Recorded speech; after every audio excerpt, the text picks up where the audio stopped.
And here to tell us more on our Navy's search efforts for MH370, we have with us Rear Admiral Dato Pahlawan Zaaim Hasan, who is the Director General at the National Hydrographic Centre with the Royal Malaysian Navy. Hello, Dato. Thanks for joining us today. Thank you to NTV7 for inviting me to this session, to this show. Sure, thank you. So, Dato, you were involved in the Malaysian Navy research over in Australia. What were some of the main challenges in conducting the search then? Now, would you say it was the depth or size of the search area, weather, or not knowing where to begin?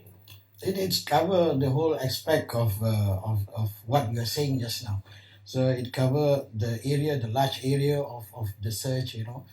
This is because when we define the area, when ATSB try to define area, they do not get a constructive sort of parameter to define the area.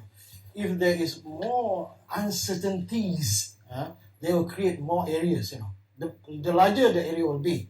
So what I'm trying to say here, if you create a larger area, it will take more time for us to do the search. And then anyhow, with the parameters that ATSB was having, that's the only they were trying to they have come up with the area search of 1.1 million. Okay, and then subsequently they have reduced the area to 60,000. They have prioritized the area to 60,000, and later they extended the area to 60,000. Okay, that's one of the challenges. 60,000 square kilometers. 60,000 square kilometers. Yeah, you're right.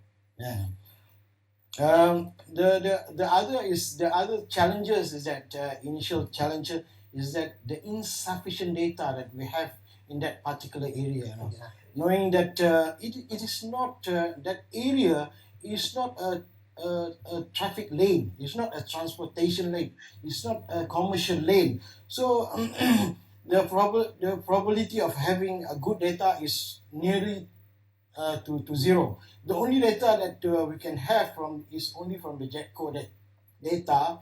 That was the data was derived from satellite altimetry and also from the ship that is passing through that area. So by having insufficient data, it becomes very difficult for us to do to plan the search, the underwater search. We need to know the geomorphological of the ocean, the seabed terrain before planning any plan for the underwater search. To solve that problem, I think ATSB has decided the first phase of the search, it should include also the bathymetric survey. Exactly. So bathymetric survey was done, quite a comprehensive bathymetric survey. I would say it was done using a multi-beam system, right. A medium depth multi-beam system. You have the SIMRAT 302, the CVETs, and also and this Rizon system, the SIMRAT system as well, right. The deep water multi-beam system, to have a comprehensive detail of the seafloor. At the end of the day, you can come up with the details, very detailed, comprehensive, with a 3D of the seabed area. That definitely sounds a lot more challenging than we, the public can ever imagine. Now, since the parts of the missing plane have been found on Reunion Island, it has been reported in the media, now talks are now on the potential drift patterns of the debris and how the ocean currents are causing them to wash ashore on the beaches. Can you explain to us what is a drift model and how do they help or affect the search operations being carried out? A drift model is basically just a model to forecast or to track the debris. But it has to have some parameters to include in the model, so that it should be very reliable, like say the latest CSIRO sort of drift model. Sorry, what's CSIRO again?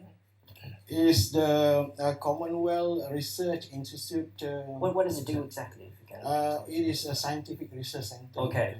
Go and then ATSB has been engaged a CSIRO to come up with this model. With this drift model. That's the model. Say, you see how they. The drift patterns, the drift pattern. The black line is basically the survey area, and then you see the white arrow is the wind direction. All right. And then you have the dots there, the black dot, the blue dots. They are basically the probable location of the debris.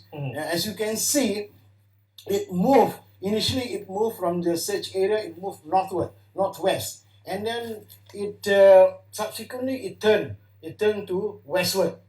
And later it will go down southward. Right. It really jive very well with the Indian Ocean Gyre, where they have the western current and also the south equatorial current. So I think this model is a good model for us to really track the debris. Right. Now, certain parties are now claiming that the Australian Transportation Safety Board, or ATSB's original drift modelling, which was undertaken in June 2014, last year, was inaccurate. And Australia has admitted that their drift modelling gave the wrong clue. What are your comments on this?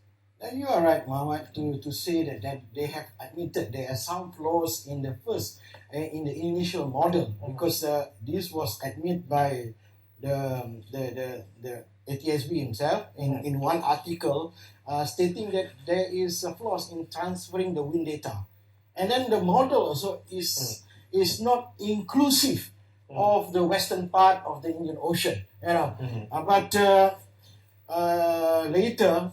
CSIRO has come up with a new version. Right. They have included the western portion, and also they have ensured that the wind direction in the model itself is true. So they have come up with a new drift model. Yes. So if you can tell us a little bit about the main differences between the old one and the new one. The old one, the old one is if you could see the model. It will the debris would go straight north. This is because maybe the impact of the wrong input of wind direction, and also some other flaws, sort of this one.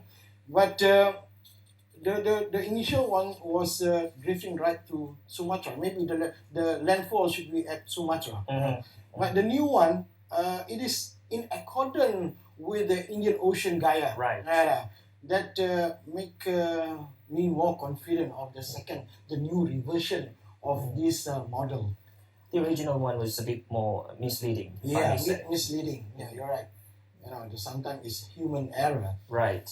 Now, we thank you very much for joining us tonight and sharing your insights on this matter. We really appreciate it. Thank you so much. Thank you very much. It's my pleasure to contribute to give some comment on this, especially to the public. Yeah, especially to the public. Sure.